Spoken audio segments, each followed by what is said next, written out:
How's everybody doing out there in TV land? How you guys doing? Checking 1, 2. Okay, we're coming through. I can't tell exactly how loud. I can tell there's too much effect.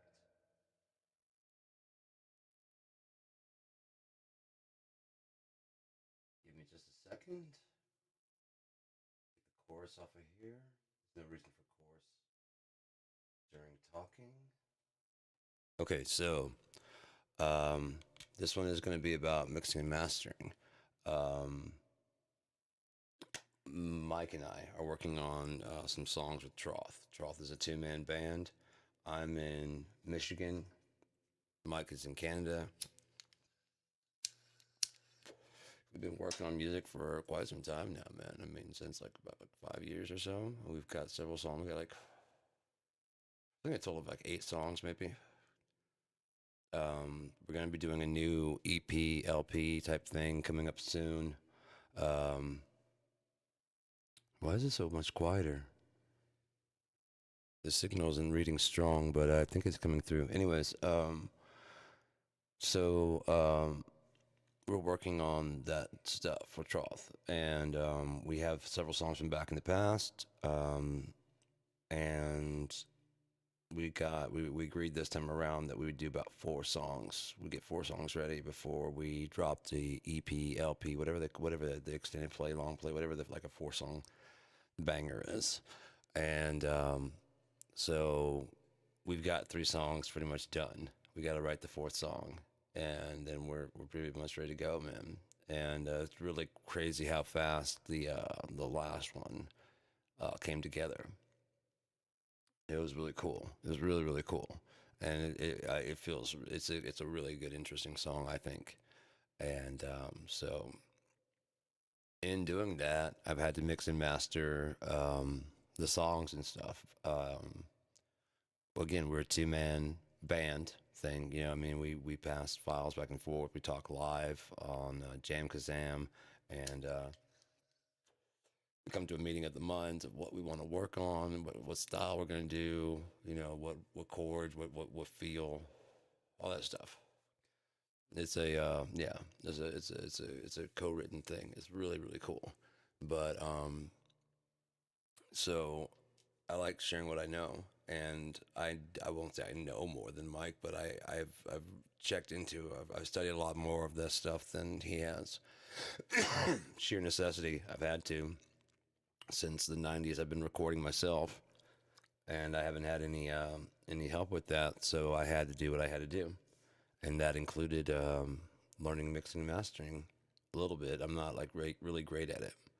Um, I wanted to give like an example of that. So why don't we go ahead and pull up T-Rax, and I'll go ahead and show you what's going on here. Let me go ahead and close that out. And then bring this in. Okay, that is T-Rax right there. We're looking at this is a stealth limiter. This would be the bus compressor. This is where we're going to start out. But let's give the song a quick little listen here. This one is one called Burn It to the Ground. As you can see right there, load that in. We're going to be using a lot of little things right here. So um, I'll go ahead and like let it play without anything on there, and I'll show you what I'm doing and what and why.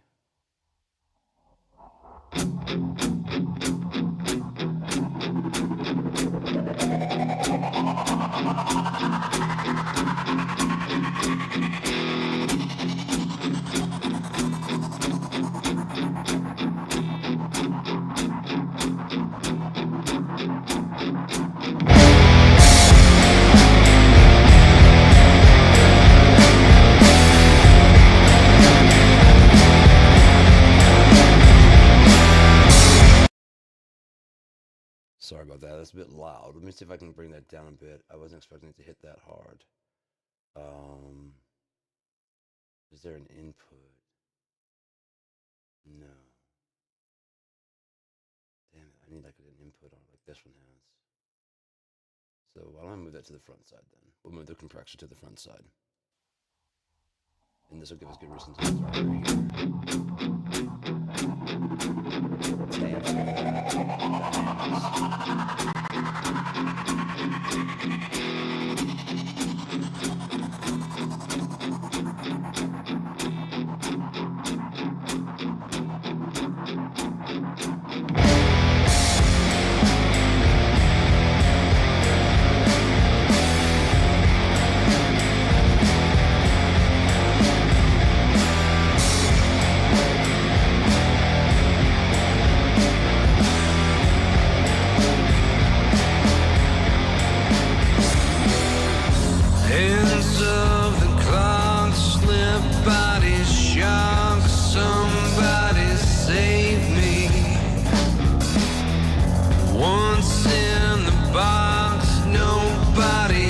I don't know if you can tell already, but the name of the game is Dynamics.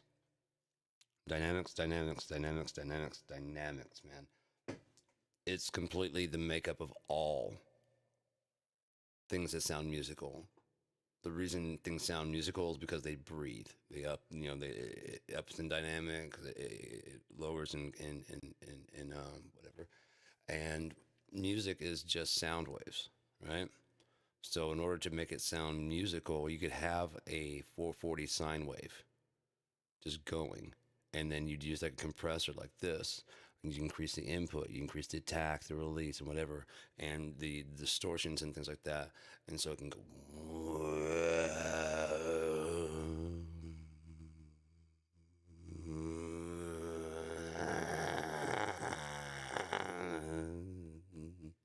You know what I mean? And if you did that, as well as have like harmonics coming in over top of like, you know what I mean, like overtones, it would definitely sound very musical, especially if it started to break up and start to harmonize with itself,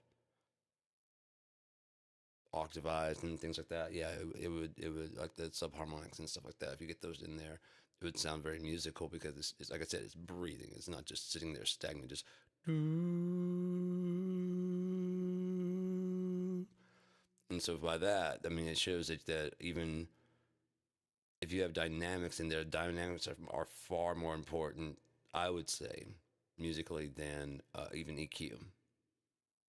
Dynamics are going to, whether or not it's going to clip, whether or not whatever it's going to do, how it gets across to your listener, how loud it gets across. You see the peaks and the dynamics over here, um, the RMS, the lofts, loud and unit factors. The peak is how loud it gets in decibels. The RMS, I'm honestly not 100% on that. Oh wow, look at that. We got this whole thing right here. I didn't know you could do that. Well, let's go ahead and give that a look while it plays back. And so you can see the peak. Oh wait, that's not even on your screen, is it? No, you guys can't see that, can you? Okay, so let's go ahead and get that. Can we move it? No, I guess we can't. Okay, well, I've got like a scope here that I can take a look at.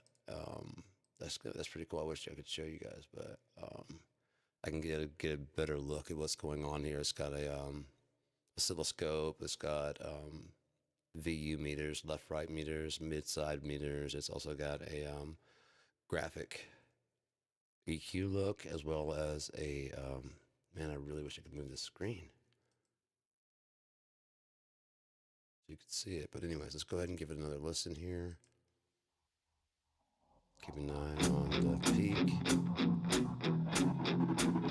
Lofts reading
Now, there's many schools of thought, like whether you should just play the whole thing and listen to it. I've listened to it a million times, so I know this song very well. It was released a long time ago. I re-released it under Box Full of Death, my most recent album. I remixed and remastered it because the previous mixings never really turned out all that great.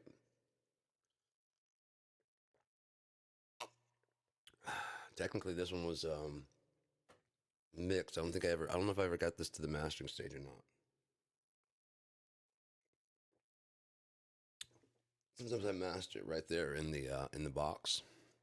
It all depends on how I'm feeling about the song and if what kind of numbers I'm getting. If I'm getting good lofts, I'm getting good peak levels. I have a loudness analyzer, and then again, that goes back to the study of what makes things musical and whatever. Now you want to compress the fuck out of it. You know what I mean? You want it to be insanity within well maintained parameters. Does that make sense? You want it to be going all the fucking like as much like this window right here. See, like if I put my hand, that's too much. You don't see my hand anymore, do you? If I go down too low, that's too quiet. You can't fucking hear it. But if I do like right around here, you can see it. And then up to here, you can still see it. But matter of fact, to be safe, we don't want to go up there. It's a perfect example. This is a good idea. Okay, now imagine this to be instead of just this box that I'm in here, imagine it being a three-dimensional square, yeah, cube of water. Okay, now this is a 100-gallon tank it can hold 100 gallons of water. Now, why Does this water carry less weight than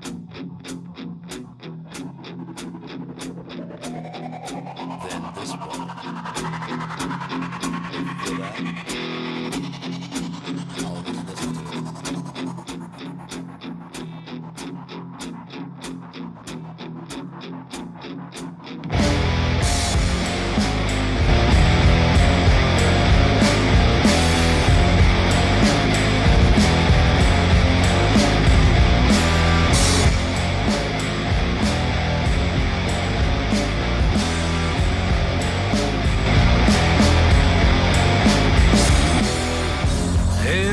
Why?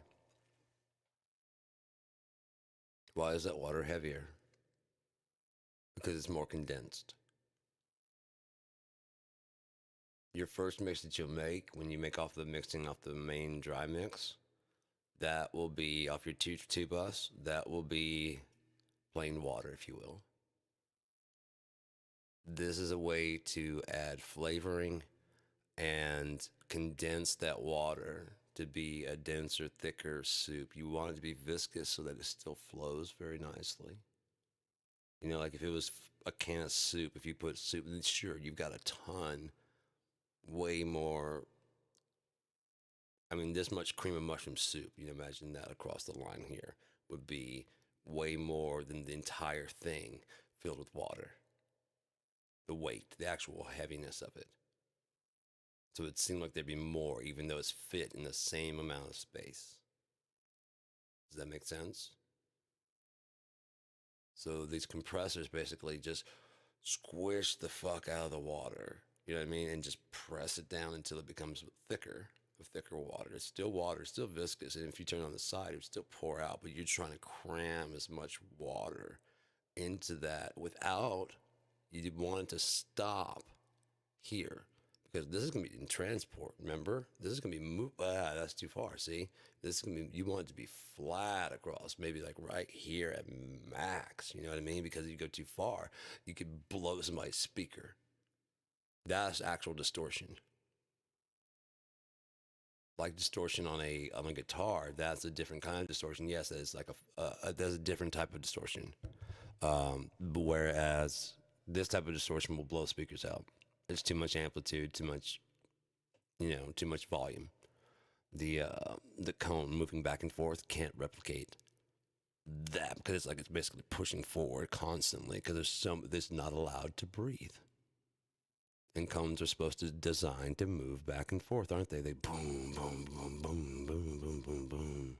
And that's what it boom. You blow it. You blow it out in no time. And that's what you can end up doing here if you do too much.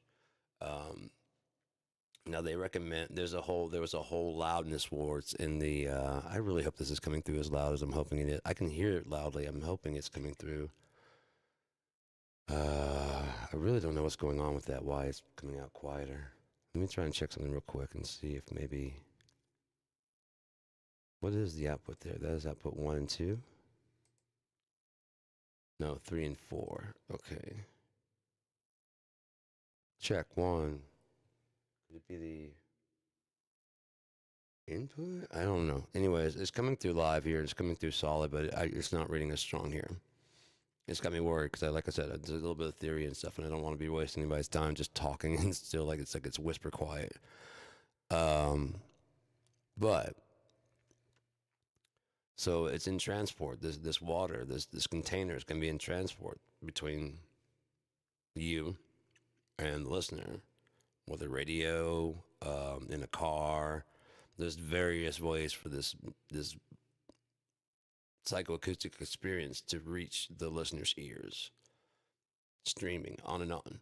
So with all that jostling about it, the water, you don't want any of it spilling up and above. You don't want it going in too low. You don't want any of that shit. So you want to stop it from going too quiet about right here. You know what I mean? Whether that be like 10, or maybe like a 5 to 10%, and then maybe like a 95% is the max you probably want to go on loudness, while maintaining the ability to move. It's still got to be viscous enough to allow things to move in there. You know what I mean? The voice has got to be able to slither out. The drums have to be over here. You know what I mean? They have to, in the drum, from left to right, panning of that shit. The guitars have to be clearly over here and clearly over here. You have to have enough separation for everybody to hear everything. Now, if you have a good tone naturally to your instruments, none of your instruments will really be interfering with each other. The guitar will barely cross into the basses area. You know what I mean? And but like below like 150 or so, you probably have that cut. Just being honest, I mean, you might go 80 cut, but I tend to go lower than that. It might make my stuff a little bit thinner than it's supposed to sound. I don't know, but that's what I'm using on this. I do like about no, I'll do like 150. I mean 80 on the. I make a main mix, and then I use the auxes as a sub mix. Does it make sense?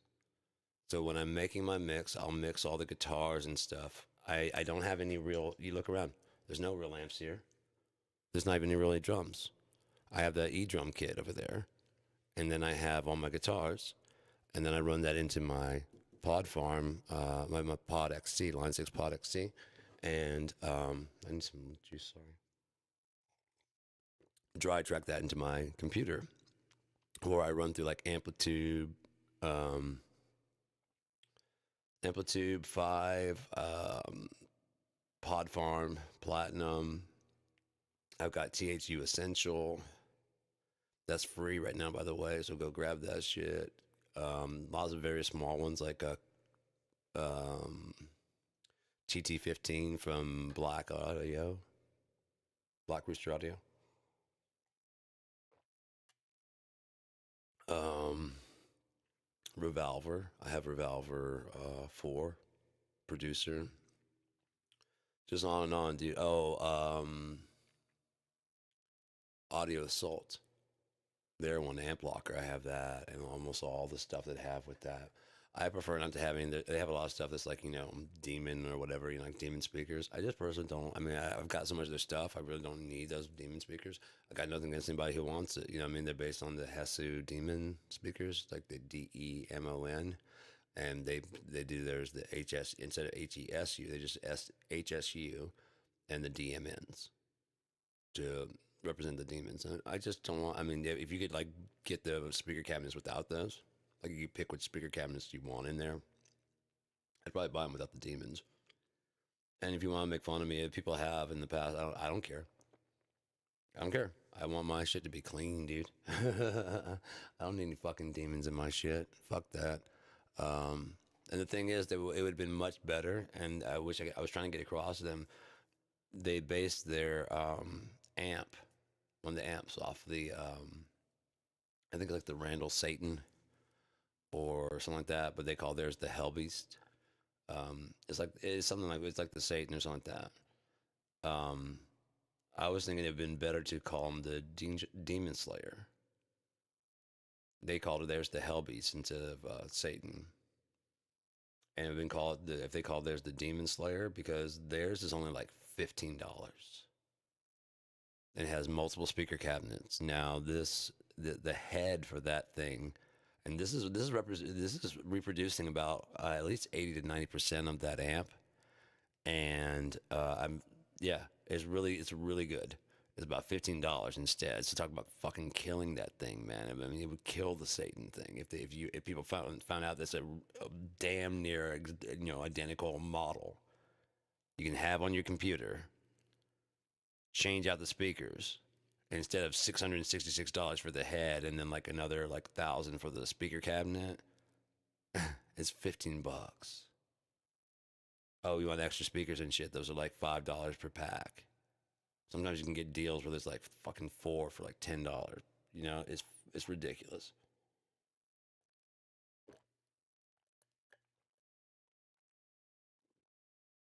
So if you can't get, I got T-Rax 5 complete max on sale for $49.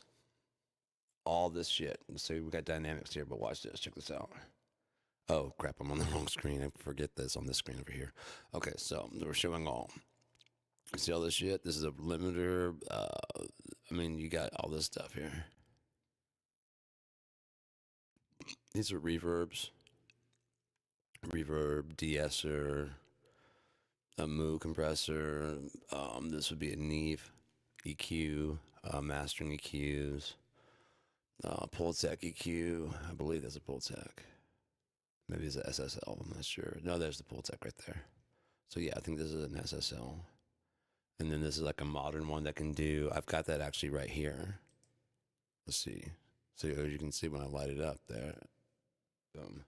It's got the different cues. You can put different cue points. You can add them in. You just click in and add it in, or just delete it, which I can just delete it there. Boom.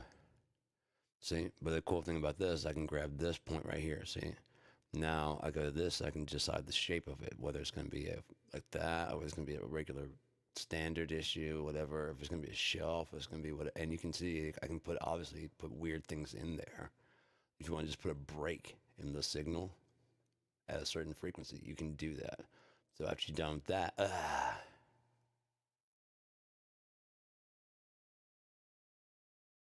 there we go. Okay. So after you do that here, you can go to the type. Now you got the UK modern, UK classic, USA classic, USA classic. If you know anything about EQs, you know about that, like what the UK modern would be, like the Neve. The UK classic would be again a classic, probably like a Neve or something like that. Maybe like not Pultec. A Pultec's American, but they have a lot of stuff this way. So the T-Rex classic mastering, yeah, mastering tube and a passive, which would be like a Pultec. It's really cool. So I mean, you can mix and match your EQ. You know, I mean, if you want the high end to be processed as if it was going through a British, because they have you like the tonal quality of the British high end. You can do the top 3 bands in British, and then the bottom 3 bands if you think the USA has a better bass tone. It's a virtual EQ right here, and you can do all that stuff. It's pretty cool. So let's give a listen to what it can do with that bus compressor. I'm going to go ahead and I'll set it to reset, and we'll make some moves here. Now that let's take a quick look at the compressor. So we got a fairly long attack, a medium attack. It lets a lot of that go through. I had to bring obviously because we were talking about that. I played it earlier and it was hitting too loud, so I just brought this way down. This is just an example. This is not actually my mastering session. My mastering session would be in my DAW T-Rex and standalone, so I can show you what I'm doing, the kind of stuff I'm doing, the type of stuff I would be doing. Because I have various versions of the same EQ, of the same all the stuff. I have various versions of them because I have so many plugins. I would just have tons. For a long time, I didn't know how to use a lot of it, and like now I'm starting to get a bit of it. So, yeah. Let's go ahead, like I said, go ahead and give it a little bit of play there, and then we'll go ahead and start that the bus compressor.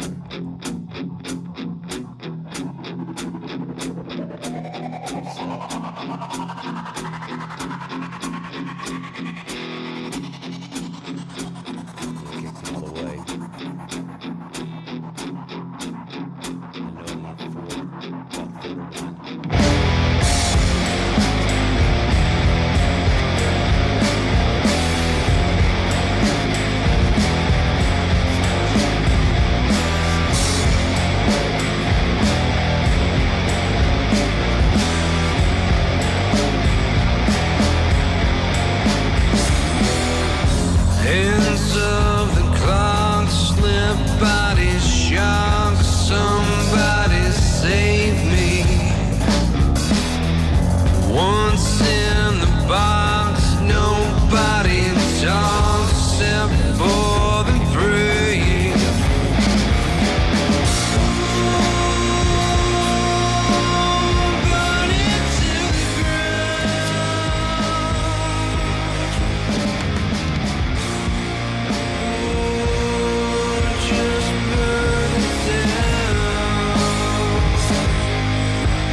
dying. Hard as I may, it's just giving away. No sense in trying.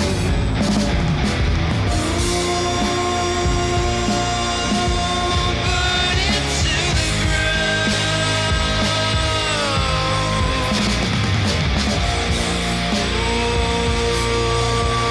Burn it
This is why you need some theory.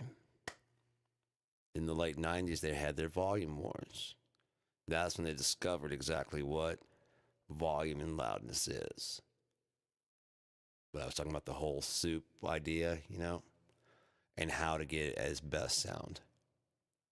Now they got it to go, like I said, probably about to right around here. And if I can get it flat, if I can make it flat, right around there. So it'll never, ever, ever clip your speakers, no matter what. You know what I mean? They figured out, okay, this will be as loud as they want. And guess what they did? They fucked every musician, every artist, everything for money. They cranked that down and set the threshold here so that commercials can always go up here. So no matter how loud your music is right here. And everybody else is too, so you sound right at industry standard, right? Industry standard. And it's still got room, so when you walk out of the fucking, how else do they know? No matter what you crank your volume on, your stereo on, when you leave the room, they still yank up the volume on commercials, don't they? Commercials have music in it. Don't they? The guy screaming his fucking ass off as you're trying to go to the bathroom or go into the other room and get something to eat or whatever. Oh, he's just a... And the music... Bam, bam, bam, bam, bam, bam, bam, because your show... You know what I mean? Why? Because they sold that top bandwidth, that top headroom for commercials. They saved it away for commercials. And I say, fuck that, I'm taking it back. Burn it to the fucking ground.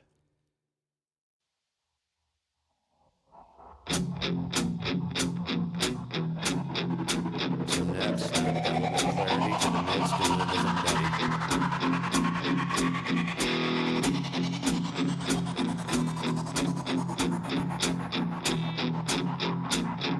Hello, how are you?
Okay. So I don't know if it came through, but during the mixing stage, you want to be as clean and clear as possible. You want to have the instruments as out of the way from each other as possible without any cross blade or anything like that. So like the snare is not really you kind of have no choice because certain frequencies or certain instruments are in the same frequency. They just are. That's where the actual mixing comes into handy because like okay, I try to picture it in colors of almost like for me it works. I use Play-Doh. Okay, so now right at the very beginning you have this mud pack of Play-Doh with all these different colors, and your job is to try to gather like the base. I imagine it a purple color, like a dark purple at the bottom in the center, about right here of the mix. So actually coming up to about right here. Yeah, I guess if it was the bass guitar, it'd be about right here. And I can't do my arms like a bell, but if I could, over here, you know what I mean? Like it's kind of like doing one of those things like it's flattening out and whatever. So it's covering all this area down here. Now that would be like the kick drum. Definitely you want it won't even sound, you know what I mean, lower down in the mix. When it coming across, it sounds like it's hitting you more down here than up here. The voice should be hitting you where it sounds like it's hitting you up here. Even with headphones on or whatever, it should sound like it's hitting you up here, like between the eyes, where the kick drum should be hitting you here. The bass, boom, boom, boom, it should have more body and should be up about here. Again, we're not going down below the belt. You know what I mean? We're staying in the chest area. The kick drum should be like right around here. The bass should be right around the shoulder area. Your snare should be right around the head. The vocal should be right about here. Your guitar should be out here in the same frequency. You know what I mean? But my hands, because the guy didn't want to do my image there. You get what I'm saying? Let me try and sit in the center there. It might be a little bit. There we go. So yeah, you want your guitars here. You want your bass to be right around. Fuck you. I'm not doing it. He's not cooperating. He's not cooperating. He won't do what I tell him to do. So I'm not doing this. I'm not making myself crazier for you. I'm already crazy enough. So all right. This would be the mastering stage. We've already done the mix. I can show. I'm going to be doing a mixing thing later on. I'm not saying I'm great at it. This is what I have, you know what I mean, what I do. I'm probably doing everything fucking wrong. I'll admit that. I know that I'm not trained in any of this. I've gotten the concepts and principles from watching different tutorials, various different people. Joe Barresi, I really like a lot. Andy Johns. Andy Sheps is good. He's got a lot of good. And these people all have these. They have very great, vast wealth of knowledge. But the thing to remember is that Jimi Hendrix was a great guitarist. Now, what do you got to say? Joe Barresi is an incredible engineer. So is Andy Shep. So these people have won Grammys, man. So they each, how can they each be right? You see what I'm saying? Because the principle is there. Whether they mix the same, whether they mix the sound the same, whether they mix have that's definitely a Glenn Johns mix. That's definitely a Andy Johns mix. That's definitely whoever. Steve Albini. Definitely Steve Albini mix by the sound of that. Because each one has their signature. You see what I'm saying? Just like Jimi Hendrix. As soon as he starts playing, you like, that's Jimi Hendrix. As soon as Chris Cornell starts singing, that's Chris Cornell. Yeah? Drummers have to be a bit like John Bonham, you know what I mean? Because that's one of the reasons I think people don't kind of give drummers the respect they need. We need to be giving drummers a lot more respect than what we do, man, because especially as the guitarists and whatever, they have the tendency to look at the bass and the drummer as replaceable. I'll just get a drum machine. I'll just get BFD. I'll just get a superior drummer, whatever. You will never, ever, ever get the heart that Dave Eberzees can bring to a fucking song. You will never get that out of I don't care. Even if Dave Eberzees plays the parts. The reason why is because David Rapazis would be playing the parts for a song that is not yours. That's why. If he was playing your song, sound incredible. But he played a song that was like 120 beats per minute. Your song is 100. His has a snare every so often that you have to cut out of there. It's not going to be quite the same, is it? Or you need to add in another snare to give it the right accent to match your. It's just not going to be the same. It's not quite the same. It can pass. It can pass, but you will never get, like, again, that's why I insist on doing the drums the way I do it with on an E-drum kit. I don't have room to record drums. I would need a warehouse in order to stack. I've got 700 something gigs I've got every expansion for BFD.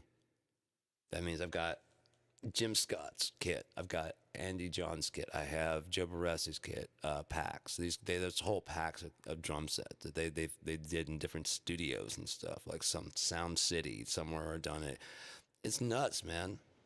And the room adds an entire vibe. I mean, I really wasn't paying as much attention. I really should take this time to thank Simone Cohen from Chocolate Audio.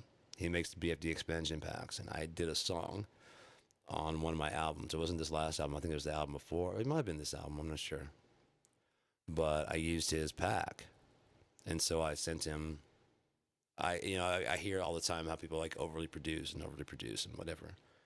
And so I sent him the track that I did with his pack on there. I was like, hey, man, let me know what you think about it. And he tells me, he writes back and says, it was basically along the lines, he's from Italy. If you didn't do anything, you didn't do anything to the drums. And I was like, yeah, I was going for I wanted to make it, keep it raw and like unprocessed, and he just really didn't even write back or anything. And so that kind of sat with me for like a long, long time. And then I finally went to go solo everything to listen to when I do the mix. I usually solo the drums and start with a good drum sound. You know what I mean? Like a good drum room with a room and everything like that. And then I start putting the bass on top of that. And then I start putting the guitars in, and then I bring in the vocals because I know I can, whatever. So I basically Eagle Claw on top of the, the cherry on top. The vocals can come in icing on top of everything else to bring the volumes up of all the different stuff. What he was saying is that I had done absolutely nothing to the kit to make it for this song. Yeah, the drums sounded good. Simone did a really good job recording the drums. Yes, the drums sounded really great. I didn't put any EQ. I didn't put any transient design. I didn't adjust the room volume. I didn't even use one of his presets. I really just kind of loaded one of the kits and adjusted the room mics until it sounded right. That's what he was saying. And so when I figured that out and I went back and I actually started messing once I learned how to do compression better. Because I was done in presets. Like, as long as you're using presets, again, there's the same thing. Presets should get you in the ballpark. From there, you should fine tune for each song. As much as you can, you should know as much information as you can put into your head, so that way, if someone throws you like another compressor, you have no problem just switching over to that compressor because you know the concepts and what's going on there. There's no reason I need my compressor. Why? It's got attack, threshold, ratio, input, output. What do you need? Oh, I need the side chain. Why do you need the side chain? You think the Ramones used the side chain? Do you think the Sex Pistols did? No. Do you think they really side chained everything on Nevermind? No. These are fairly new things that they're coming up with, that they're telling you are now industry standard, that now you must do these things. And so you just nod and agree. Without going, what did they do before that? Oh, it wasn't as clear. Was it? Wasn't it? I mean, I get what you're doing. You're side chaining so that the bass kind of drops out when the kick drum hits. So the kick drum is always, You know what I mean? There's never any time where it's kind of drops back. It's not really natural. That's not really real. And I get why you're doing it, and I get everything like that. I get everything about it. I've even done it. I know how to do it and all that stuff. It's not a problem there. It's kind of like, again, I am somewhere in a hybrid. I'm not doing anything in the old way, obviously, because I'm using computers. I've got all this stuff here, T-Rax, all these things. Look, I'm in mastering. I'm imitating. The thing is, like with this right here, I could easily pull up because it's got all these. Let me just go here. See, there's a mic room right here. There's this saturator. There's this tape machine. There's this tape machine. There's this tape machine. There's this tape machine. There's this Tascam Porta 7 that makes it sound like it's coming out of a. The Porta 1 makes it sound like it's coming out like you did a tape. I used to own a Porta 7. And when I pulled that up, I was like, dude, that sounds like when I used to record on the Tascam 4-track. Fucking, that's crazy. You want to see what this tape, what this song would sound like back in the fucking day? Now we got this kind of limited. I guess I can go into here. Let's see if that's what it's going to sound like. Let's reset it.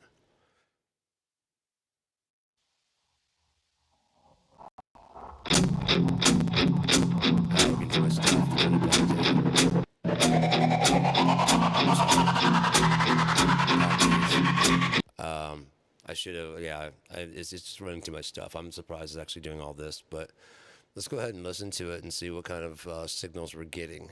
Because remember, industry standard says that the loft should be -14. I was getting good dynamic range, if you can remember. And I think that peak is like the max decibels.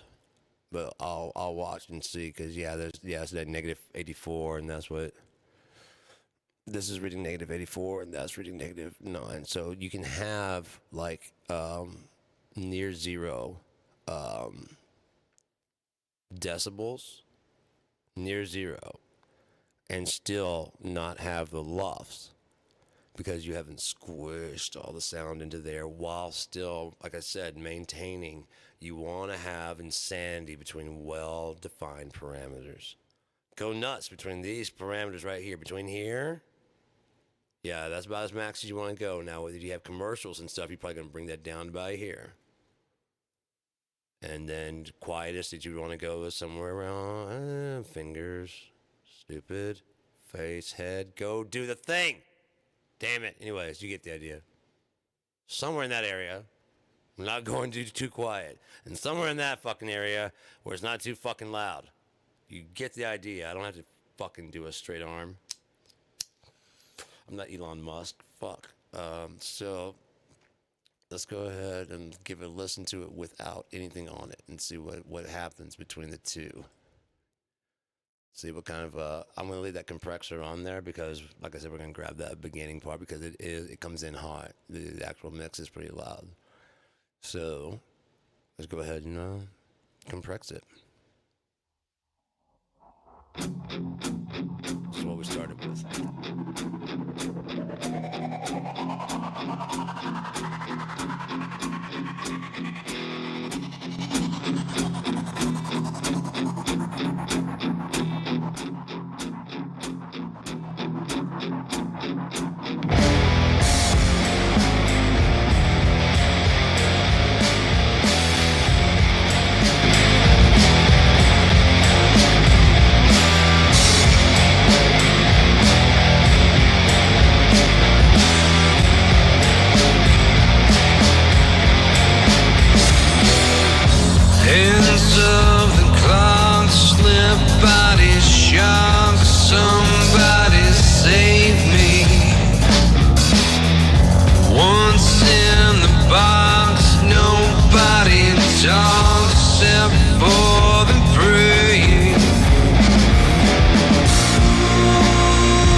So all along the way, you should be checking constantly to make sure that the moves you're making, you saw I was turning stuff on and off, that you're not damaging the song the whole time. No matter from when you start playing you're serving the music. You should be serving the music. If you're doing it right, you should be serving the music. It isn't serving you. You're learning the song. You're not writing it. Get over your fucking self. How can it have a feel of how many times it should go? Right? How can it have a feel like it feels like it should feel like it should go some more times? You know what I mean? If you're playing the verse, it should go one more time to the verse. How can it feel that way if you're writing it? It's like that quantum entanglement. You're like hearing it from the future is what's going on.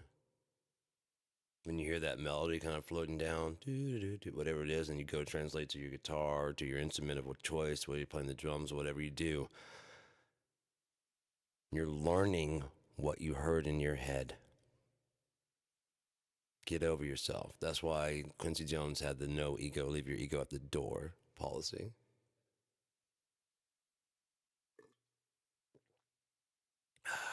So,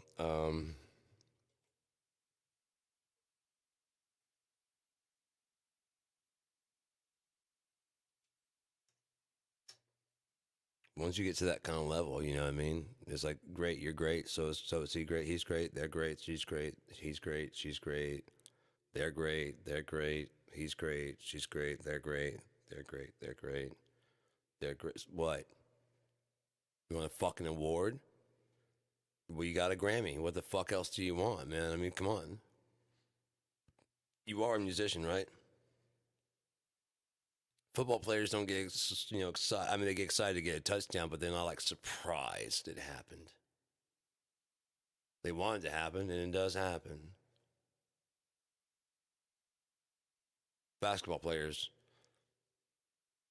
LeBron's not really surprised when he slams, dunks a fucking ball, is he? Not like when he first got it down, was really having to tune it in. Now it's just fucking, dropping off the mail, man. That's all. That's what I do. That's what I do for a living. I kill it. And so does they. So that guy does it in comedy. That guy does it in film. That guy does it in acting. That lady does it in fucking writing. That lady does it in fucking, that lady kills it in this fucking field. That lady does it in science. That guy does it in fucking, I mean, there's a bunch of fucking, at that level. On the killing it level, man. Get over your fucking self. And even then, you're still a human being. If you get cut, you still bleed. If you get in a fucking wreck, you still die. Get over your fucking self. They might write more articles about you than they did about, someone who died of the exact same thing, including like heroin overdoses. When a famous person does it, when John from accounting does it,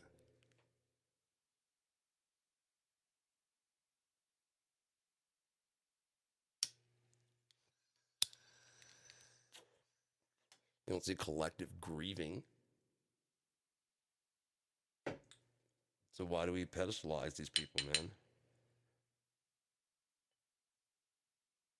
Is that idolizing that causes that great problem with when you meet the person finally? You know what I mean? That makes this art. I'm gonna go ahead and get out of T-Rex because I mean, there's no. I mean, I don't have to whatever, but so damn it. Of course I would, wouldn't I? Yeah, there it goes. All right, so yeah.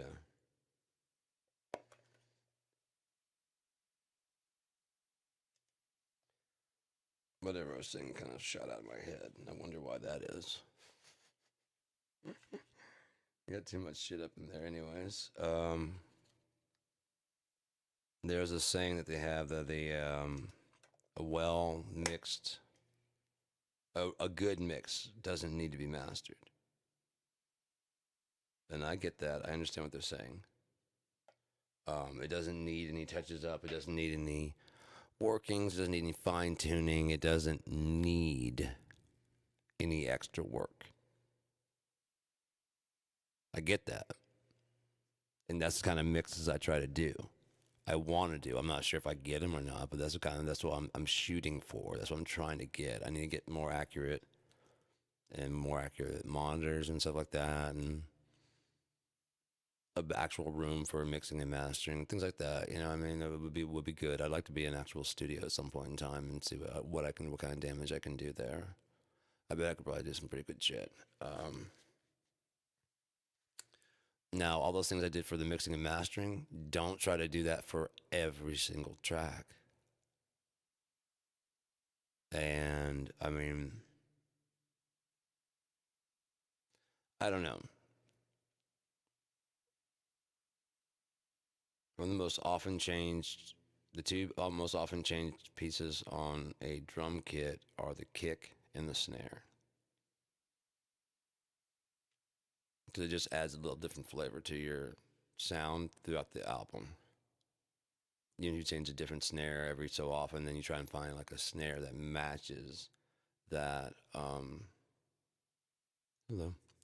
matches that feeling of the snare that you had that you want to use.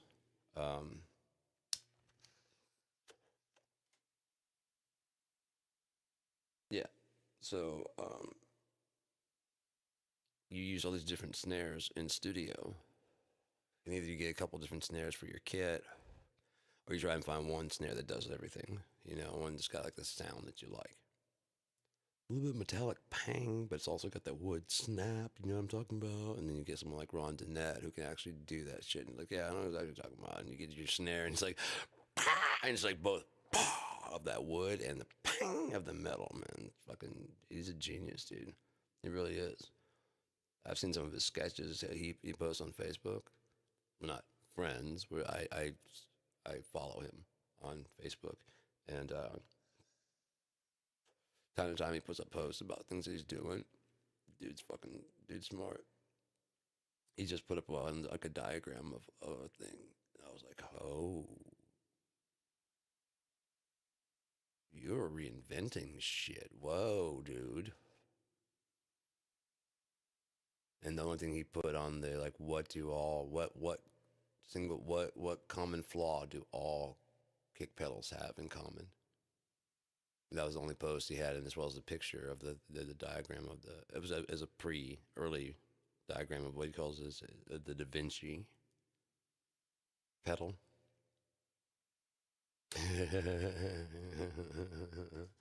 The weak spot is the spring. It always, in every single one, no matter how fancy or how expensive or how cool your drum kit, I mean your kick pedal, they all have the same springs. There's no special springs. There's no extra springs. There's no option to do it besides that, like a rubber band option, like a thick, dense rubber band or anything like that. You know what I mean? There's just no other options besides that spring stretching out and closing down, which eventually will stretch until eventually it doesn't want to come together as much, you know? Everything does. I mean, everything breaks down. But there are several things that he was talking about wasted energy, and I'm like, oh fuck! By the diagram that he had, I'm not gonna go into it too much, but what I could make out from the diagram, it's just gonna be sick. Oh my god, it's gonna be sick. But yeah, that same way. I mean, in studio, you would have the same drummer, the same people.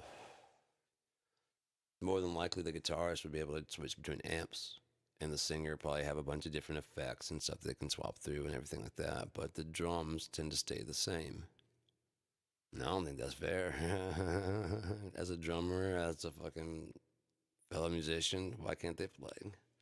They can with an E drum kit. You know what I mean? You can switch over to a like a rap kit, you know, with some 808s and shit, you know? in the middle of a song, break into like a funky break and shit. You can do that shit with any kit, but you can't do that with a real kit.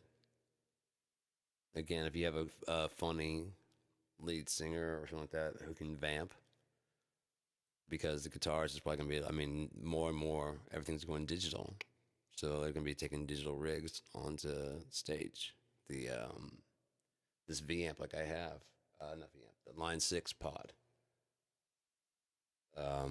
There's gonna be. I'm sure there's gonna be more and more where those get more professional and get more accurate sounding, being able to load your own IRs and type stuff like that. And that way, what's going to be really cool is when you can take your exact studio sound and process it down to your actual gear and take that sound with you on the road.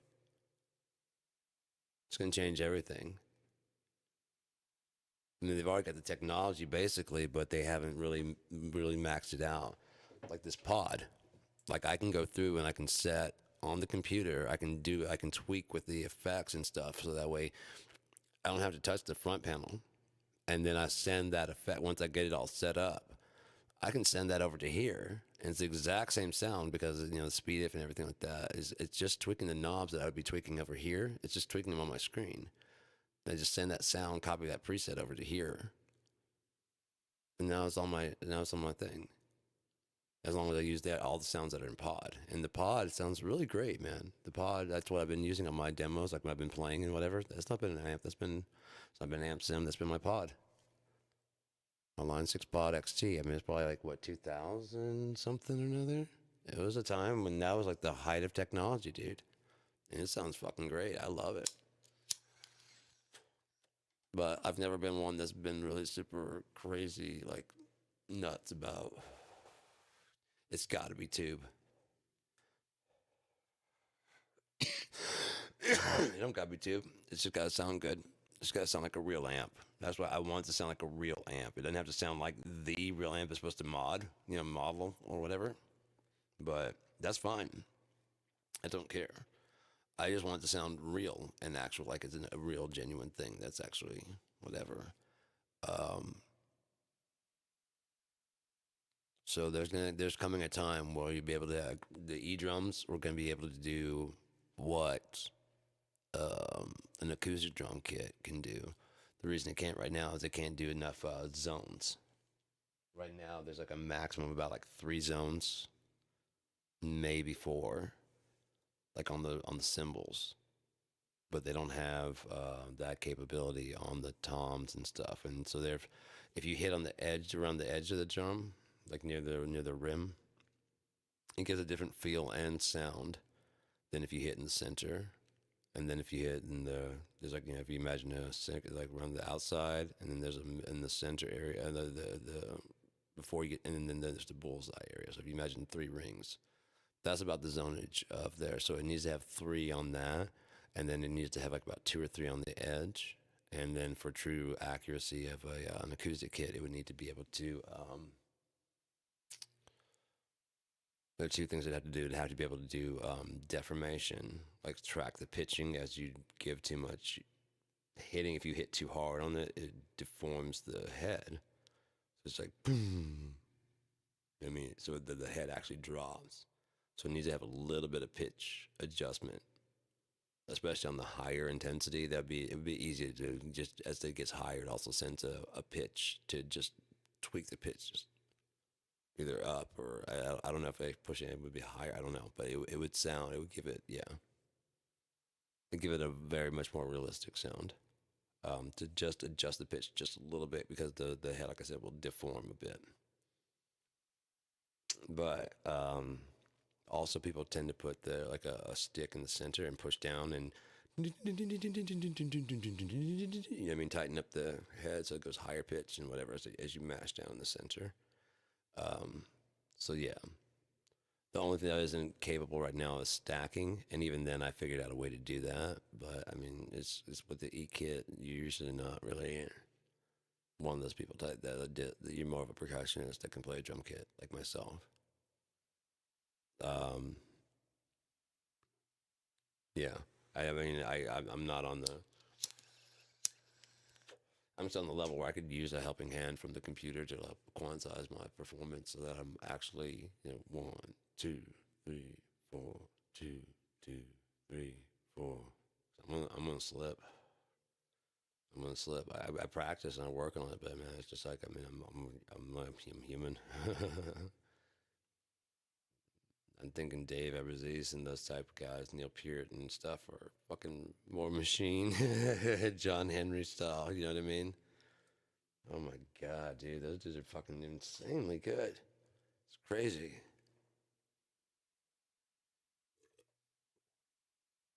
And they really deserve way more, all the way down to like Ringo with that really simplistic playing, and Meg White. They deserve so much more respect about what they do, man. Like I said, you're taking something that's as abstract as time, which we've already divided into 60 beats per minute, right? There's 60 seconds.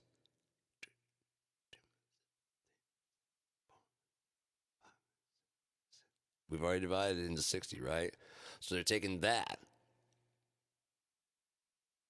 wiping the slate clean, introducing another metronome at 120 beats or whatever it is, against reality's 60 beat per minute, which is always going. Keep that in mind. And people wonder why drummers are insane. They have to be. You have to be. You have to be insane. Think of what I just told you. You just scrub, like, never mind time for right now. I'm making my own. I'm making my own.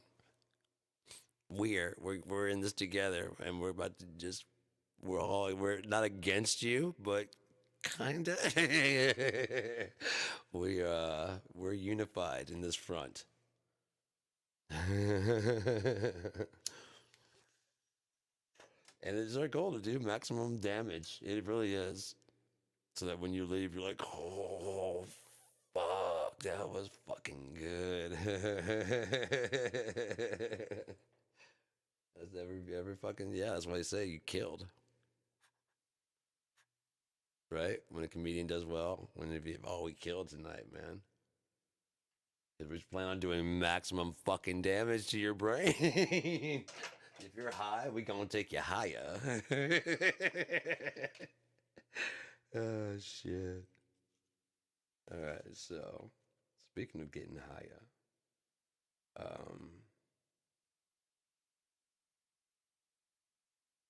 I gotta make some more oil.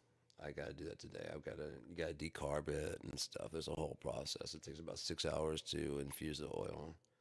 So in the meantime, I smoke a bit, and it definitely goes up when I don't have oil. I've got like one more chocolate coated granola bar, and all of my chocolate bark is gone. Um, I still have two more pounds of that stuff to go. So that's not a problem at all. I need to get some more granola bars, which I think they're going to show up either today or tomorrow. I think I bought some. I should have bought some. I don't know if I did or not, but I should have. I think I did. I'm pretty sure I did. Even if not, man, I mean, it's like I said, it's 100 calories there. And then, like, the chocolate coating is less than, like, fucking 50 calories. And it's got pot in it. So it's really good. You get stoned, and also you get to get a little bit of, a little trail mix in a candy bar. Happy trails to you until we meet again. Yeah, doobie doo. I doobity doobity did. But yeah, so there's a whole lot to the music besides just writing a song. Writing just strumming out and playing. And then also, just because somebody's good at one style doesn't mean they can play everything. You know, like if someone's a really good blues player, that doesn't mean they can also play classical. Just like a heart surgeon doesn't necessarily know what he's doing in the brain or in the nose. You know what I mean? He's not might be not trained to do. Oh yeah, he can go in your chest and take your heart out of your chest and put the heart back in and then start it back up. He can do that. A tracheotomy. I'm not saying he can't, but it'd probably be best left to somebody else who's just, ear, nose, and throat guy. If he's being honest, it just is, because that's what the guy specializes in: ears, nose, and throats. I specialize in hearts. That guy specializes in hands, feet, tummy tums. We got all those doctors. I have to go see the tummy tum doctor sometime. I'll have to make an appointment. Next time I get a rumbly in my tumbly. Oh, bother. Speaking of, I might just poop here today. Why not? It's just me in the house. That can't really shock me. Not anymore. I see myself in the mirror like, dude, we're not even surprised anymore. Stop it. Oh yeah, watch this. That's pretty good, mirror. Thank you for that. I thought I was going crazy for a second, but you proved me wrong. It's you, sir, who have gone mad. This whole damn courtroom's out of order. So, oh wow, it's only 1 hour and 15 minutes.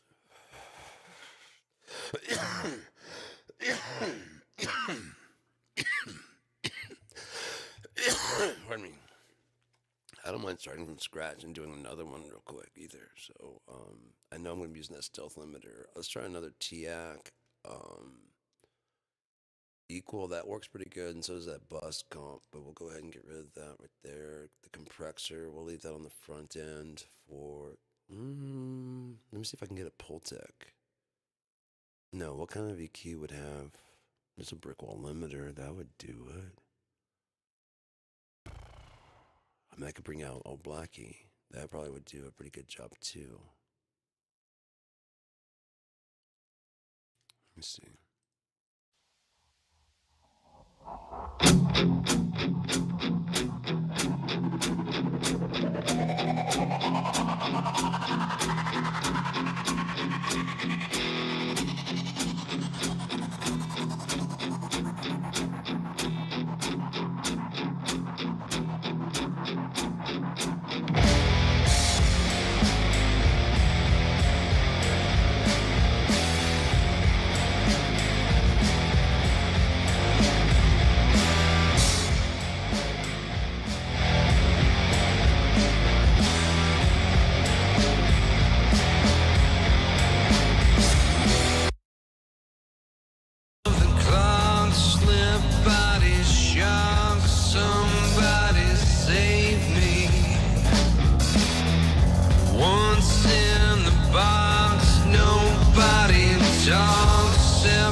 go ahead and bring in a new song. Yeah, let's go ahead and bring in Blue Skies. A little bit happier, huh? How about that? Where'd you go? There you are. Okay, you don't have anything on you at all. So let's go ahead. This is the T-Rex 1.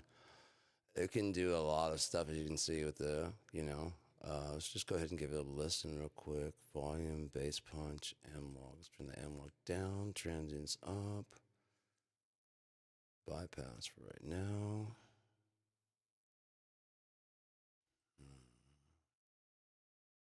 Gain reduction. Let's see if that will actually do anything.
See if it starts over. No.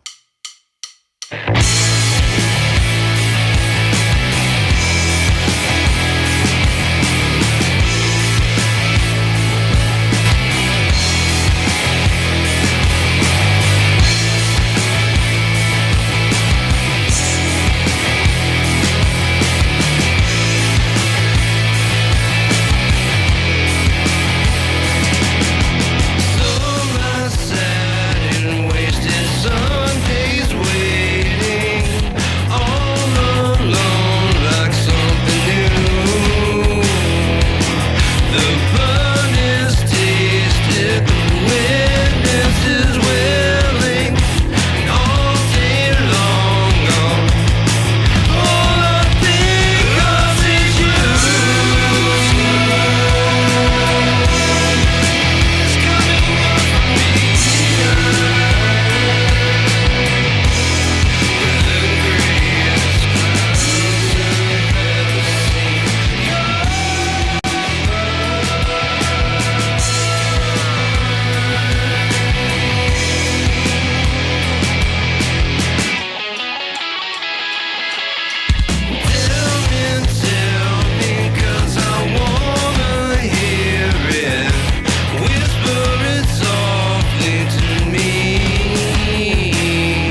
reset this guy. There we go.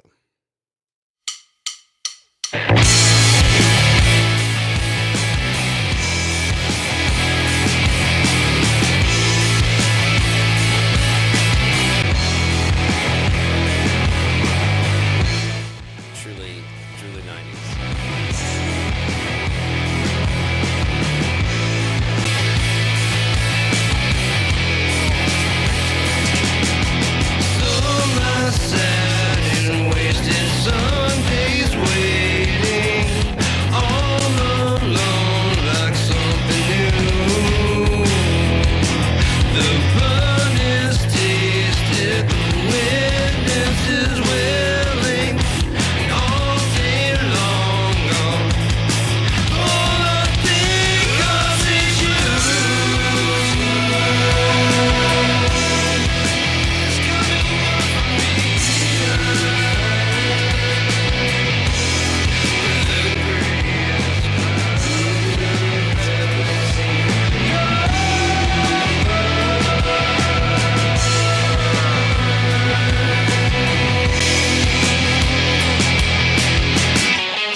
Let's go ahead and over some little bit of theory real quick. That's the whole reason why we need to do some of this stuff. Okay, first off, the type of tape.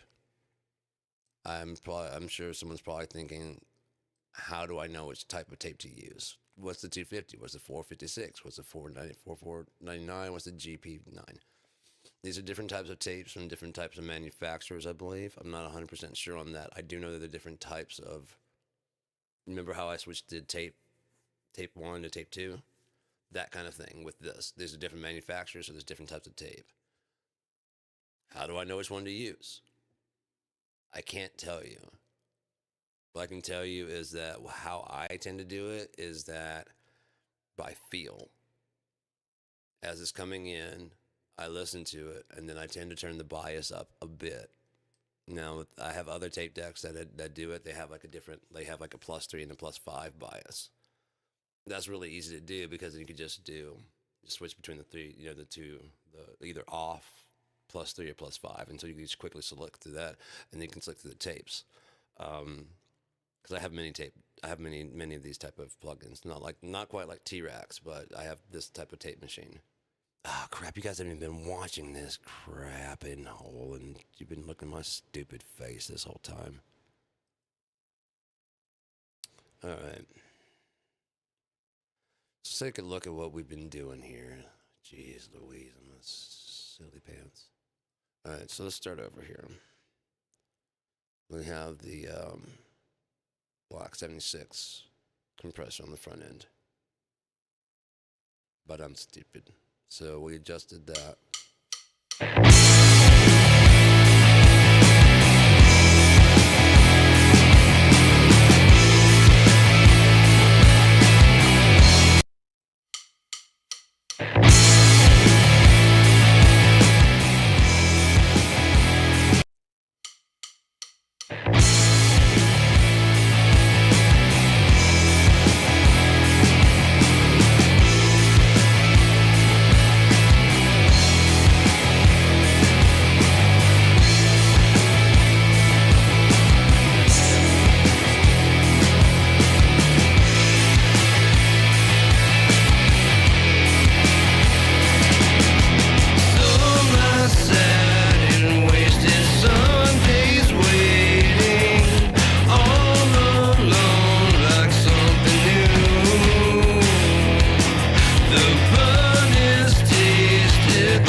back in the day, that's what I was trying to say. Back in the day, there was you had to have actual tape, and the inches per second mattered a lot because the faster the tape was going through, the faster it burned up the tape, but the higher the quality. So you could have like a regular tape. You're recording like on an 8 track. You're recording 4 tracks on the reverse side that usually plays this way, and 4 tracks. You're playing all four. You're recording all 4 of them going this way together. They line up. Instead of having a left and right, you have a left and right, and you have another left and right, and they're mirror. They're like chiral to each other, and so it's like the top, but you're recording side A and side B simultaneously, and reading some. You know what I mean? So when you're playing back, it's reading all 4 of those individual things. You just mix them out, all 8 tracks. That's how 8 track, and you got 32, and you got. That's basically how multi-tracks work. Back in that, when I was using those, the faster you run the tape through there, the better the quality. Inches per second, IPS. Right there. Now, if you put it on that, you really are. I mean, this one has a transport modeling, and so there's the input and there's a reproduction. So it does a lot more to actually imitate what actually happens with that, with inches per second and stuff like that. But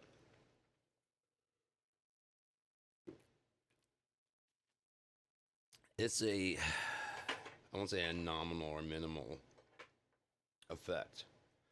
It's more noticeable when you're actually recording the tape. I'll say that much. It is more noticeable when you're recording the tape. Now, as far as these tapes go, I've never recorded on one of these machines. Now, as far as like you heard the difference when I was doing the Tascam Porta 1 when I switched to Type 2 or Type 1 tape, the cheaper tape. Just a lot of bass. You know what I mean? Just the top end seemed to just roll the hell off. And so the different companies had different types of tape. And so that's what you have. You have like, the different companies here that have, they all made tape for the same machine. Now you put it to 15 seconds, 15 because that's the highest. I mean, the inch per second, you want that high up. And what I was saying before is I usually adjust the bias here. And so, you know what, let's just reset it. I can start over, I don't care.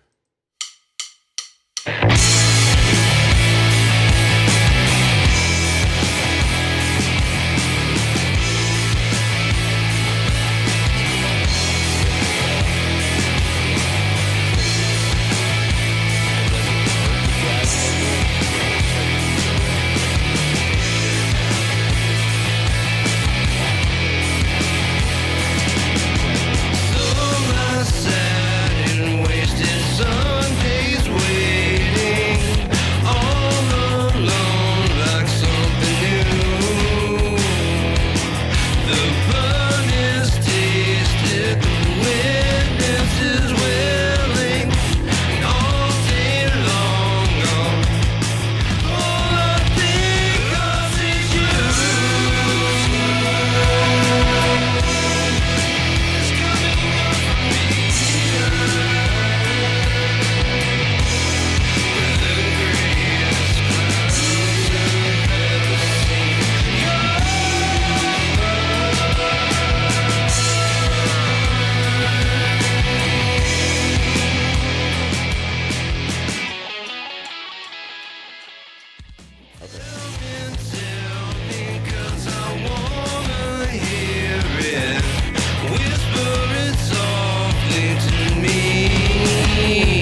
try it and see what this sounds like. Sorry if this is bothering him. I mean, there's no one's forced to stay around.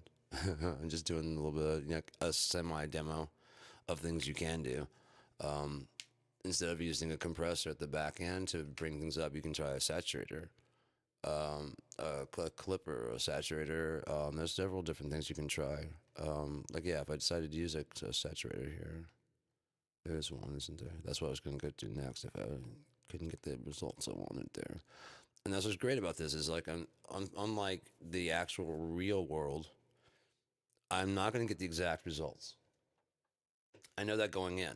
And so if I accept that, embrace that going in, now let's get the best results I can with what I have. With the knowledge I have of how these actually work and what's going on.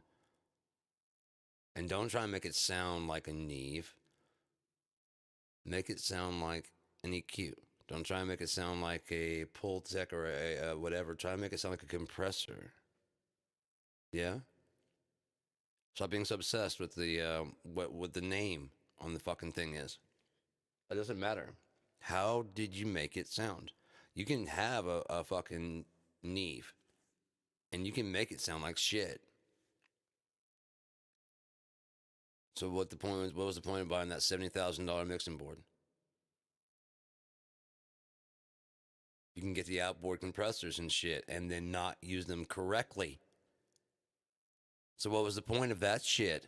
That's just expensive, especially the outboard computer, like for the outboard compressors for a multi-channel system like this. Not like now where you can just slap a compressor on every fucking thing and adjust everything. Like, look at all this equipment. I mean, these would be real things. Now, this may not be an actual. I don't know if this is T-Rax, but there are real. This is an actual delay. I'm pretty sure that's an actual limiter. That's an actual tape echo. They're emulating these actual tape machines. That's an actual Tascam. These are actual TX. These are actual machines. That's this Farmstone room. That's a reverb. That's a real compressor. That's a real compressor. This one right here might cost, I think it's like at least like $500, maybe $1,000 in LA2A.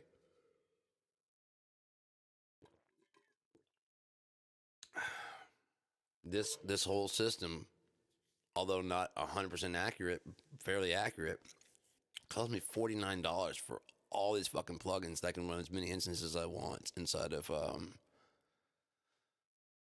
my DAW, especially at the mastering stage. These are pretty CPU heavy for running in a session of recording, but on the mastering side, these are a fucking blessing, dude. They're amazing. It's amazing what you can do with all this stuff. And again, these are all like real world things that one could easily want. Let's see, turn that off and see if we can get a little bit of saturation going.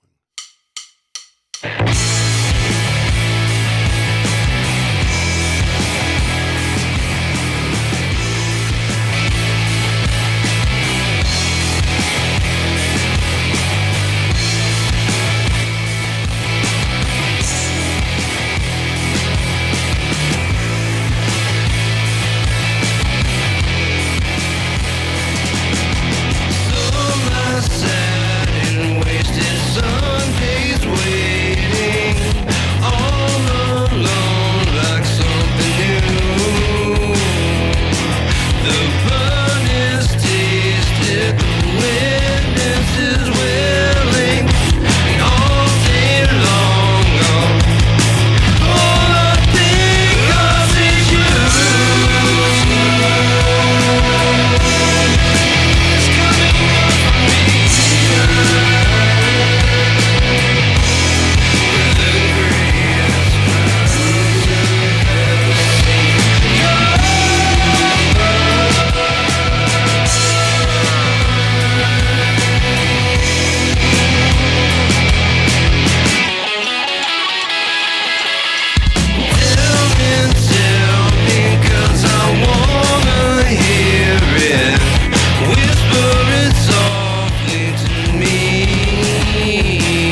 decibel because I've got that on there.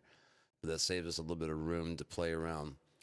Like I said, have fun with it and tweak and push knobs and pull knobs and see what's going on. If you got if effects, you can always undo.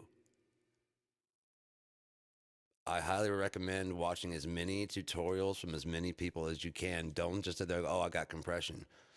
There's several out there. So watch I would watch how Joe Barresi does it because there's different compression for EQ. There's different compression for drums, for bass, for the different parts of the drum. And one thing I'm finding now is that it's all about layering. It's all about layering. It's 100% about layering. You got dynamics, and then you put layers on top of those dynamics of increasing of volume and whatever, and then you put other things to branch that. You know what I mean? Like ear candy that dances. It's a whole, it's like a formula, but there's just a whole process to it that I find utterly fascinating, man. Because again, I mean, this song was already mastered and mixed when I brought it in. This was already mixed and mastered when I brought it into here. This is how it went on the album. Let's see if I can turn this completely off. I feel so good. Hopefully it won't clip.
So that kind of, sums up what I'm doing here and what I'm trying to accomplish. I'm not saying I'm great at it, but it's fun to play around, and I like showing off what I know, and and sharing what I know is not really all that helpful. Depends on where you're at. If this has been any help at all, it's just mainly been me fucking around with stuff, and hopefully, yeah, and guiding you towards don't stick with my shit. Just go out and find as many people as you can to study under. As many. They're out there. There's a lot of videos that are free. Well, why the fuck not? These are guys that have won Grammys. Why wouldn't you listen to them and at least get the concepts? I don't like what you don't have to like even their mixing style. To be honest, you don't have to, but understand why they are considered good at what they do. Yeah? Like this guy, you don't like disco, but this guy's the premier disco fucking mixer. At least listen to what he has to say, because you might find yourself in a situation where one of those tricks that they use. Oh, we had a hard time, so what we did is adjust the mid range, and you know what I mean? Something like that. We ended up running the keyboard through a guitar amplifier. Just weird little stuff that might be in there, you know what I mean? Oh, dude, we ought to do that disco trick for the snare to make it fucking like really pop out. Next thing you know, you're fucking with this shit, and you've got, you're really tweaking with stuff, and you're getting like I said, like a disco kind of sounding snare in a rock song. It sounds so right and so good at the same time. So wrong and so right.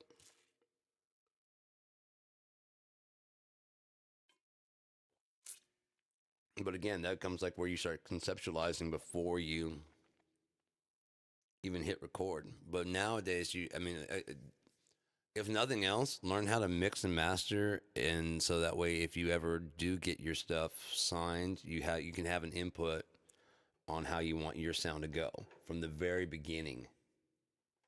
If not, they're going to tell you how it goes, and you're going to pay some guy to fucking do that to your music. They're going to be good, but it's not going to be, more than likely, it's not even going to have your input on it at all. Whereas if you know what you're talking, if you go into talking to a guy who's a professional master and professional mixer, and you go and, hey, I want it to be more, very vague. You're not really giving them any fucking thing to go on. You get the sure, yeah, okay. They're not gonna fucking do it. They're not really gonna do it, but they'll humor you while you talk to them and talk at them. Hey, I know she didn't do the thing with the snare to make it, ring out longer. No.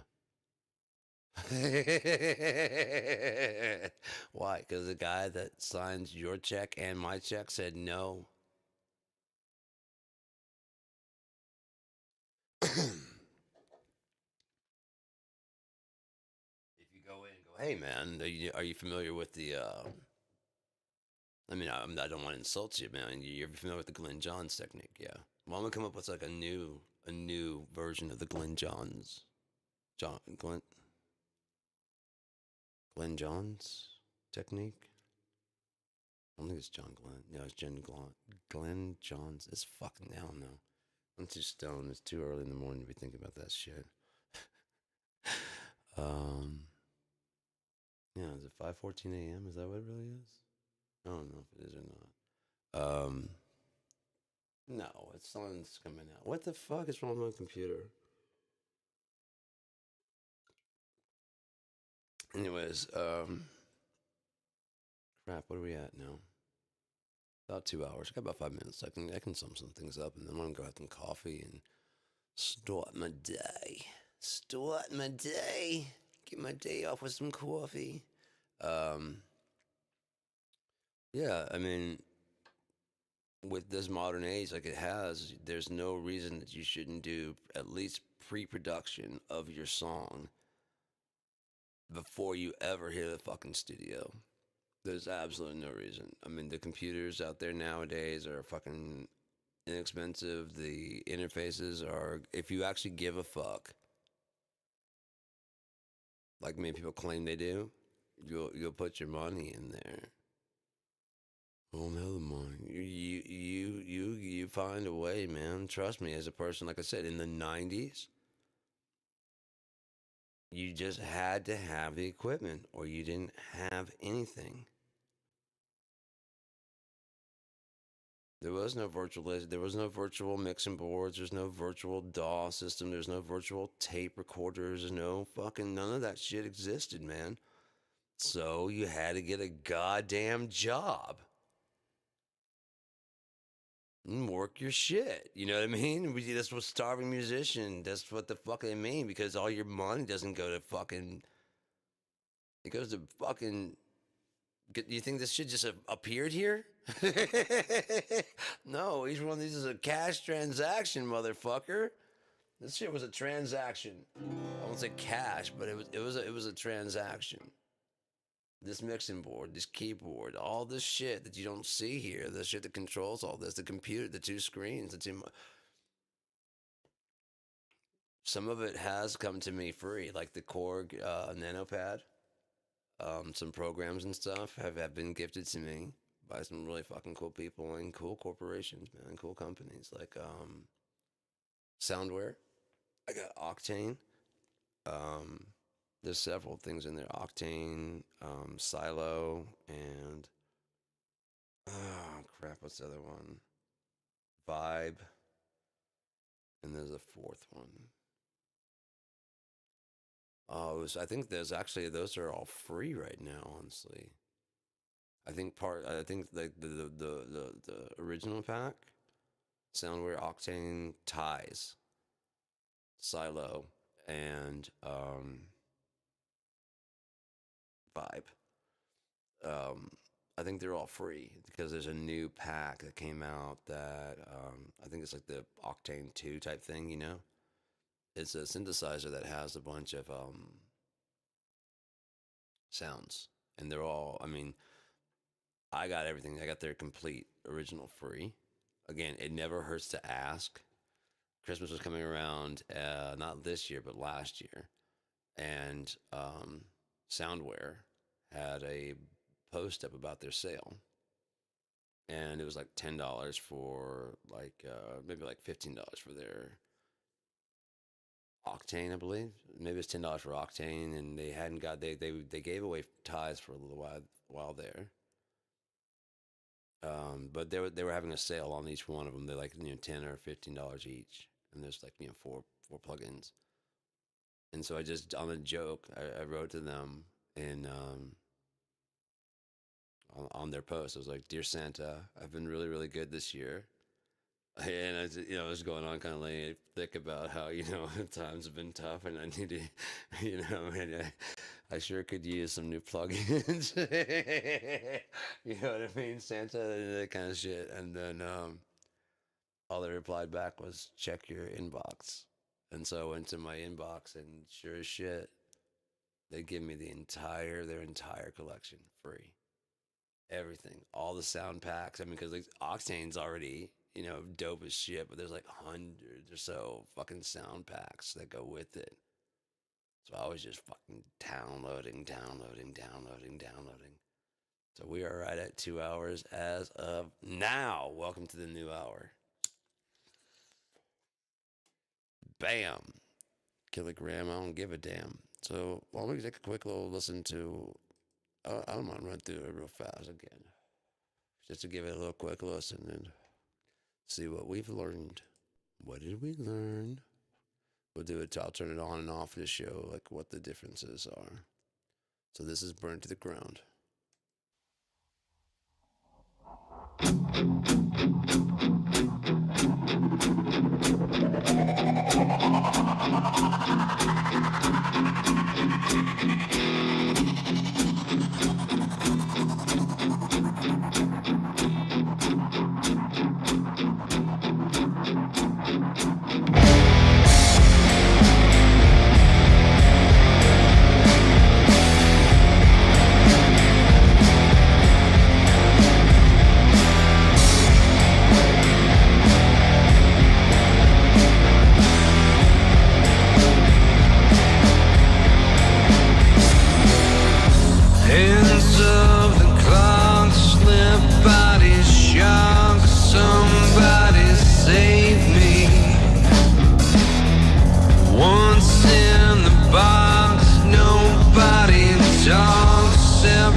But you're not looking for IPS, are you?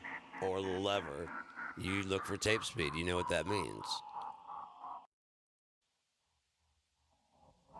Let's test the bias.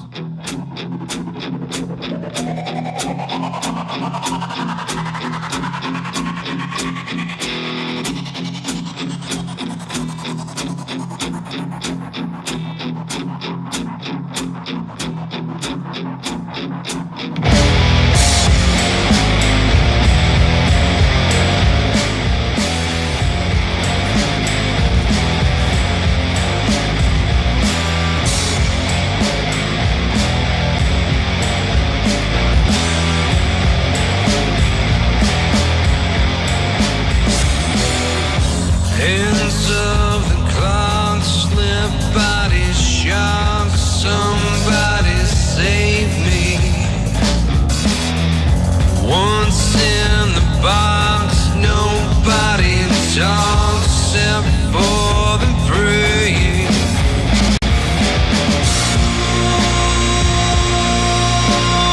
Burning to the ground.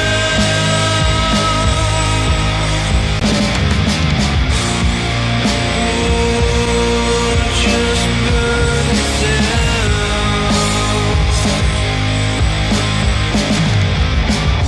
My body's tired of thoughts expired who suffer dying. Hard as I may, it's just giving away. No sense in trying.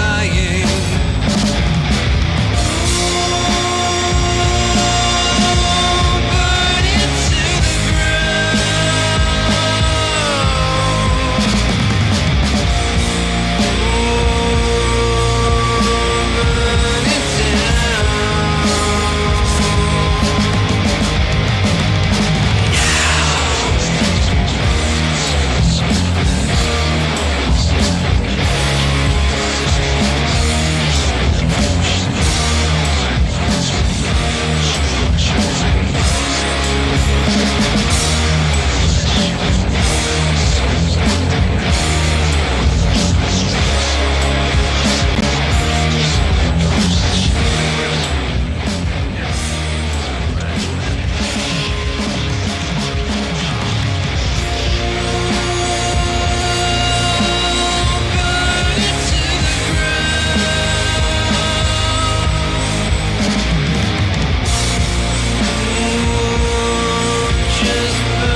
Burn it -3 instead up to -1.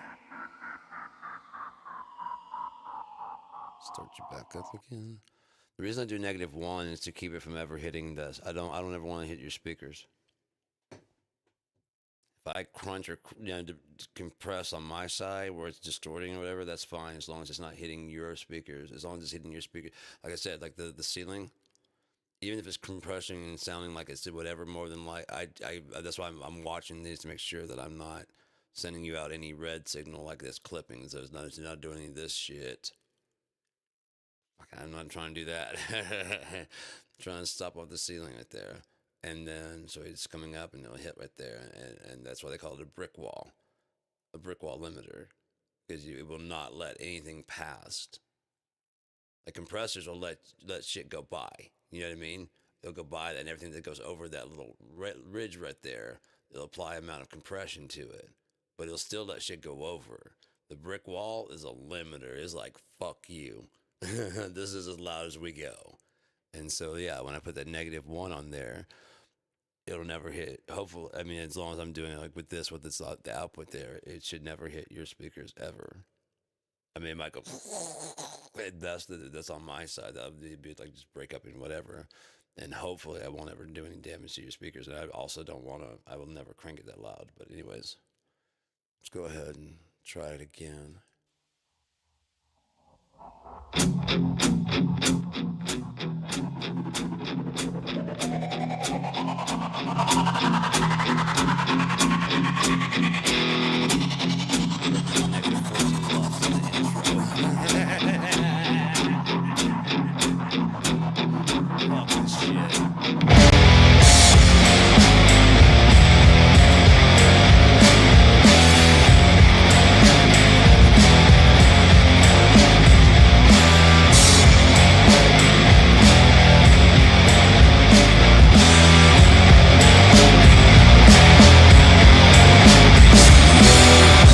Hands of the clock slip, bodies sharp. Somebody save me. Once in the box, nobody talks except for the praying.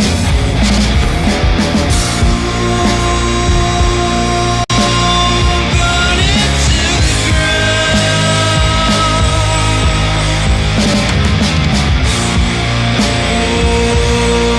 Just burn it down.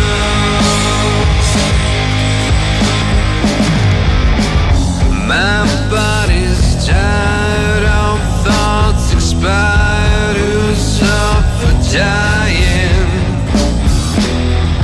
Hard as I may, it's just giving away, no sense in trying.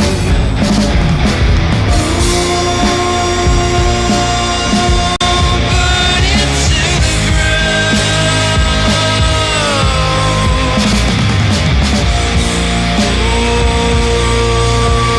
Burn it to And I'll admit that the saturator probably is hitting a little bit hard, and I would do something about that.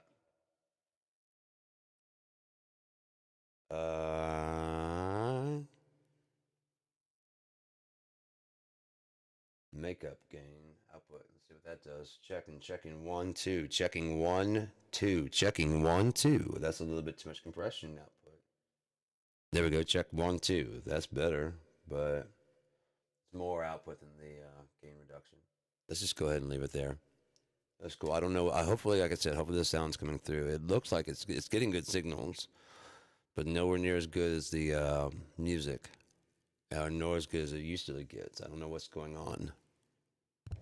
No, there's the microphone I'm talking right into. So, all right, so let's go to the next one. I'm not even gonna save this. This is just fucking around, showing you guys what anyone who's interested, how I do what I do. But yeah, this will be without. Oh no, because that brick wall isn't needed for that, isn't it? Yeah, the beginning, because it comes in with that pretty heavy on that.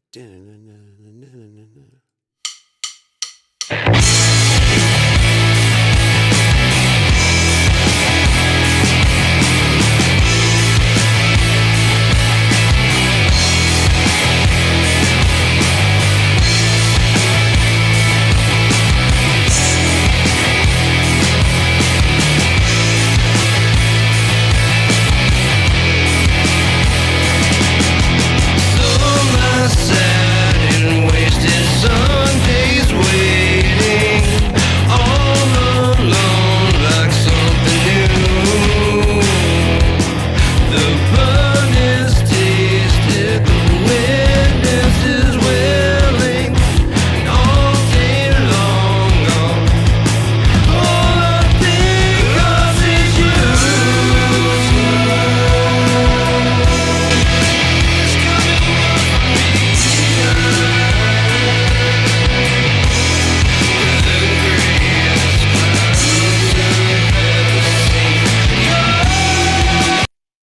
Again, am I great at it? Absolutely not. Should it like, be like a kind of a preset to give you guys a jumping out? Anybody's watching a good jumping off point if you don't know really kind of what's going on out there, or you know what I mean? Yeah, I think it's a pretty good jumping off point to kind of give you an idea as far as mastering. As far as mixing, I'm going to be doing a whole um, two-part thing. It will be I'll be recording what I'm doing as I'm mixing some of the new Troth songs because, like I said, we're gonna do four, and right now we've got three done, dude. And they're I can't wait to share them. They're so it's this is the longest I've waited to, and then the longest also I've done on actually building songs together, and the longest I've waited between getting to like a finished product and dropping it. Like it's actually taking time and sculpting the shit and learning about transients and learning about compression.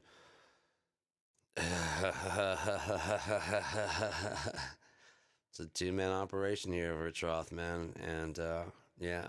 So I'm gonna be doing some mixing and mastering. Hopefully that Mike will be interested in doing some mixing also, so we can like if nothing else, we can get some like remixes and shit. Yeah. That would be really cool. I think it'd be like, especially if we start. I mean, if anyone started recognizing our shit, if we got any, because Troth is starting to actually get some traction. Um,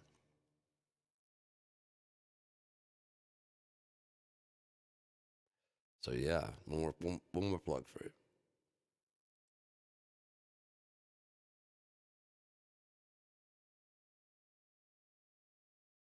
Get you some Troth there. All right, so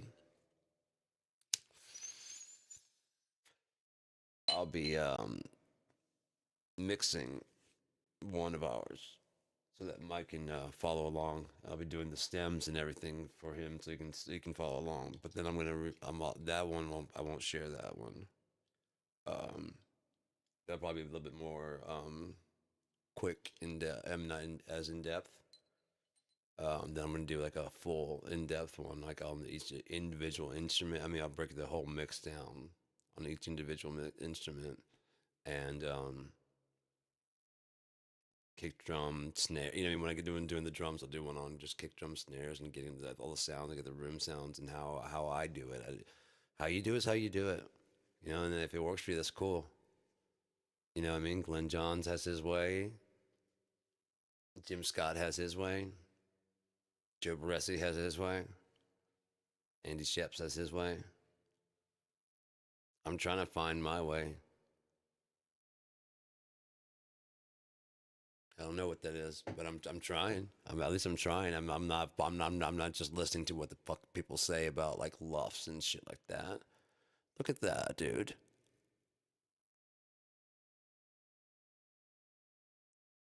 Come on, man. Negative 14, my fucking ass, dude. I guarantee you my shit will blow out of the fucking water. On top of that, I was getting, when you saw, it was probably like -6, -5, -6 without this side of the mastering.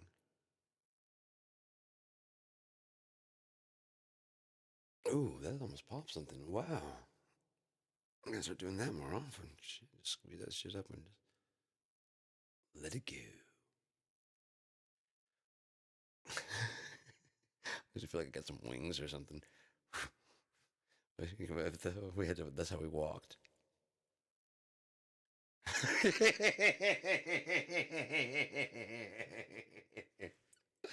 And if you didn't, you looked weird. Everybody else is just chucking. You probably have like this, like a shirt that are designed for it. You know what I mean?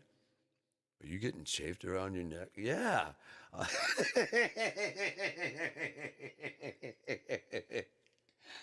New padding. Oh, it's so great, dude. I can walk for miles. I don't know what's fucking wrong with me. I don't know. I think I smoked too much pot, maybe. Think too much. Smoke too much. All right, so uh 2 hours and 18 minutes. Let's go ahead and call it. Yeah? Yeah. Let's go ahead and call it. I'm gonna go have some coffee and a wonderful morning, I hope. And yeah. Dream of a beautiful girl. Moja, moja kraljiva. So Hope this is interesting. Hope it helped out at all, anything at all. So, if not, at least you didn't have to pay for it, huh? It was free. Free waste of your time. You probably should have got something out of this. Come on, man. A few laughs or something. Nothing? All right, well, I cleaned my pipe really good, and I don't know if you noticed, I'm not coughing as much anymore. I mean, I cleaned it real, real good. I think that the stuff was just burning, so I was getting like a lot of, yeah, but it's like it's hitting clean as shit now, dude.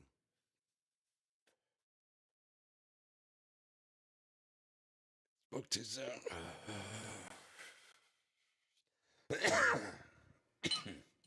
It's not as much, but that thing hits like that. The only way that with that carburetor on the side, man, that's just fucking. It's the only way I get stoned now, dude. Aside from eating it so hard, it just hits so hard and lasts for so long that I'm just like smoking. So I actually have to switch to eating because I can't afford this shit.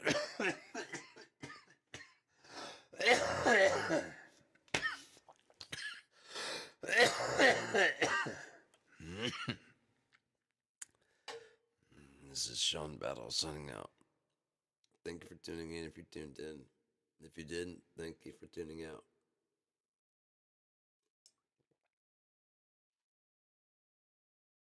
It's the end of the world as we know it, and I fucking feel fine. I'm fine. I'm fine. How are you doing? I'm fine. I'm fine. And dandy. I'm fine and dandy. Any other George Carlin fans out there?